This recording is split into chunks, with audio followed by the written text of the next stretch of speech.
एक चीज समझ नहीं आती मुझे, हमारे देश की सिविल एडमिनिस्ट्रेशन कर क्या रही है? देश चलाने की जिम्मेदारी किसी और की है और काम कोई और करता है। फ्लड्स आए, आर्म्ड फोर्सेस भेजो।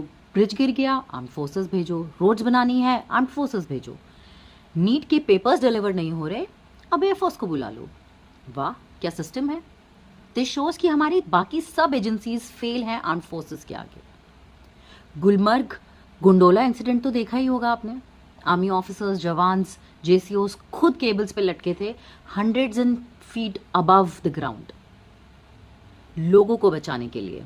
और केबल कार एमडी साहब ने क्या बोला? No major issue, just a technical glitch. Technical glitch जिसकी वजह से 300 people could have died if army would not have intervened.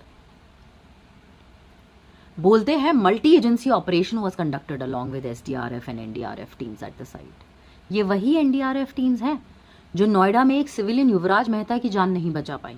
3 घंटे एनडीआरएफ ठंडे पानी के सामने खड़ी रही, सोचती रही कि क्या करें। 3 घंटे।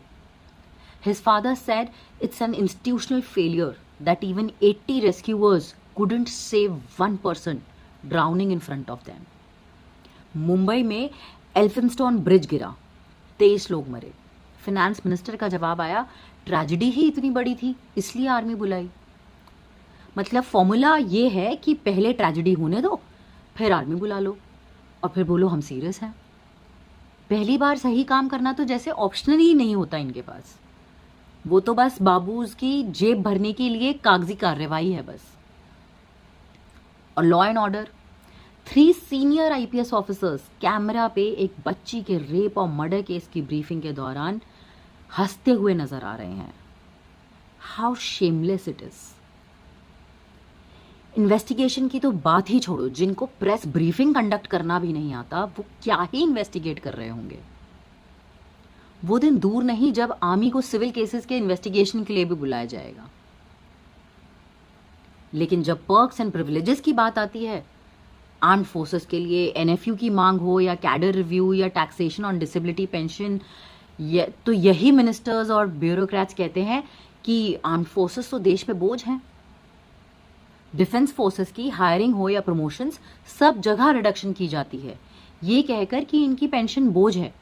और फिर अग्निवीर जैसी स्कीम्स लॉन्च की जाती हैं to save on pension money.